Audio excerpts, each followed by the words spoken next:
So long as like alchemy. All right, we're getting right into this thing. Steph Curry pregame warming up. Now, we remember March 2nd, it was last Friday night. Steph Curry tweaks the surgically repaired right ankle. He would leave the game, return, and drop like 30 points. So everybody was like, he's fine, but should he play Tuesday in New Jersey? He did, and he was fine. Here we go. Fast forward to tonight, Thursday, Oracle, Spurs in town, and he rolls it over. You see the hop in frustration, and as he made his way into the tunnel, you're going to take a look at it. It's not there. It's right here. Looks like he did it to himself. I mean, it was dead quiet in Oracle Arena as the two-time MVP headed to the locker room. Clay, goggles, JaVale with the jackhammer on the Latvian. There was a lot of highlights in this game, man. Everybody looks athletic against the Spurs. Bertans gets revenge. Not quite the style points, but 2 points is 2 points. Kerr wants a timeout.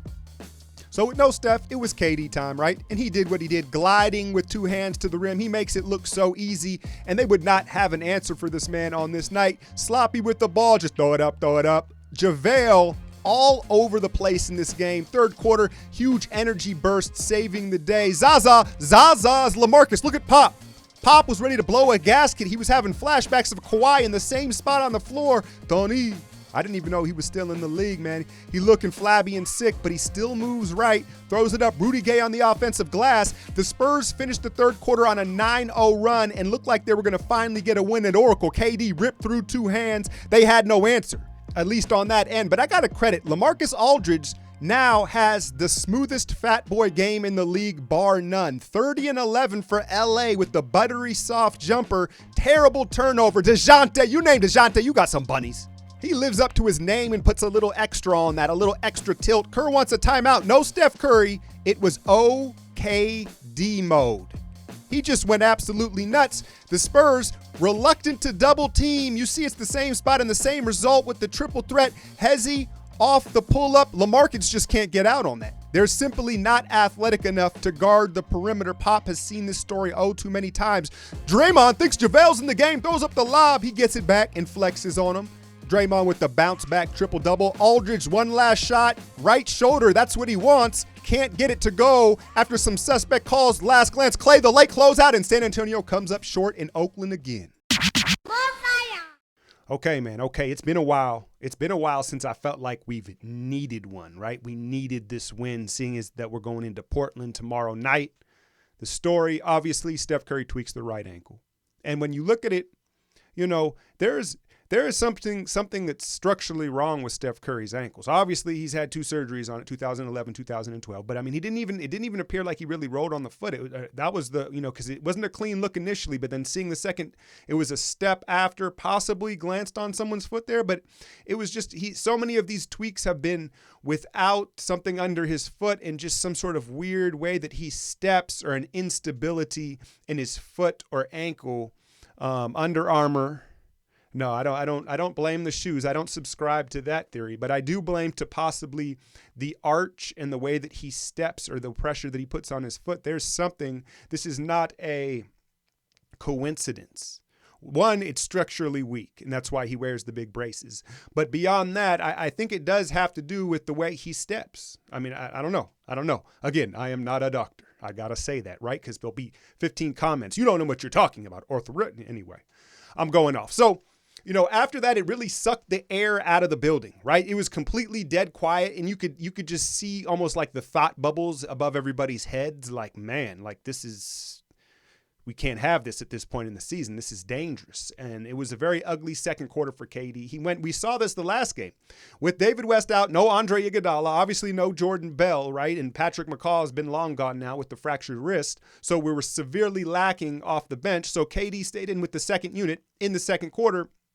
And once again, it was an ugly second quarter where he was just kind of settling. And I don't have a problem with his mid-range jumpers, clearly, towards the end of this game. But there's different kinds of them. And the ones that he was taking in the second quarter were the ones that were just lazy and they were contested and they were a little further out than you want him taking him. Second half, third quarter, Quinn Cook gets the start for Steph Curry. Now, Quinn Cook, the Duke point guard, right? The pedigree, KD's boy. What, he dropped like 43 in the G League last week. So, I mean, he knows how to score, but he just wasn't ready, man. He wasn't ready. I don't think he was prepared to come in this game. Obviously, it wasn't scheduled for him to play these many minutes. And I think he was like 0 of 6 or 0 of 7, and he was tentative. Defensively, he was all right. He fought around screens, and he's very undersized. He's not long. He doesn't fit the prototype of player that the Warriors look for at any position because he lacks length, right? I guess he fits with shooting and perhaps basketball IQ. But the story in the third quarter was JaVale McGee. JaVale McGee was just lit. JaVale McGee is really surpassing my expectations of him as a player. I've talked about it in my Patreon video. I've broken down how he can play in playoff games and some of his things he needs to fix with his defensive stance. But offensively, he's become a real threat.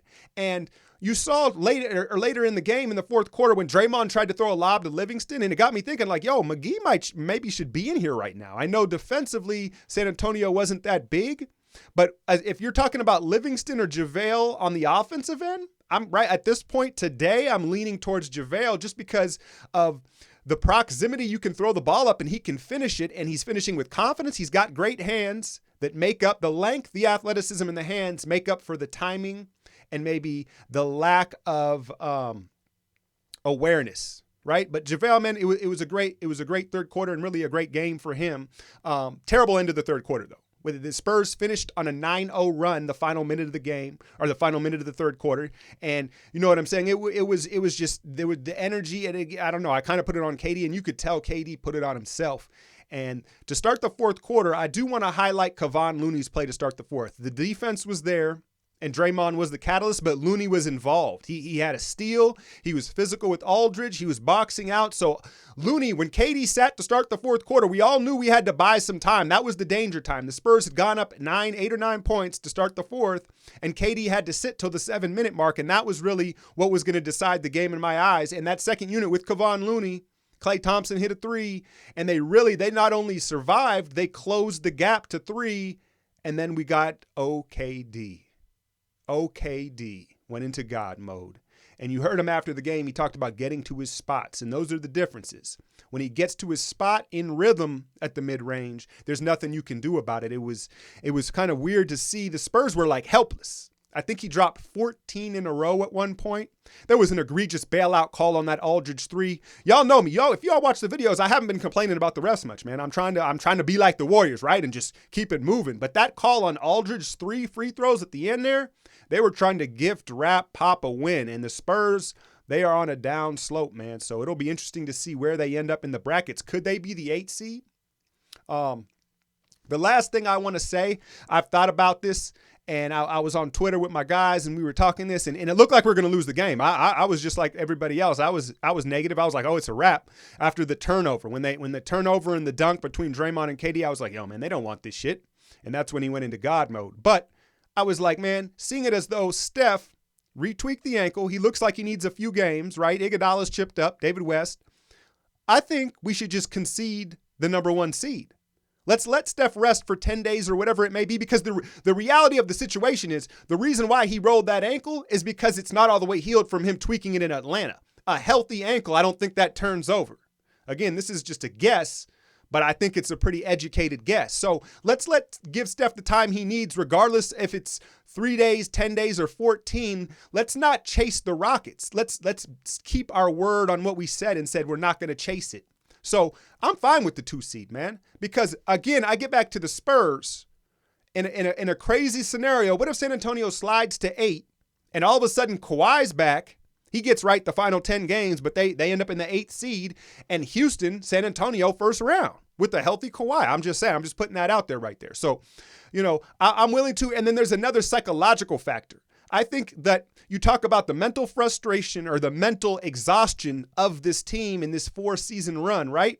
It would be refreshing to all of a sudden find ourselves as the underdog again. And I say ourselves, and people be like, hey, man, you can't say we and our. When you're a true fan and you've been riding this long, you know exactly what I mean. We, our. We have not been the underdog for about 4 seasons, 3 seasons now. So I think that psychologically that could benefit this Warrior team in the playoffs. So let's just chill, let them get right, take the 2 seed, and keep it moving into the playoffs. Hit that like, share, and subscribe. I'm out, y'all.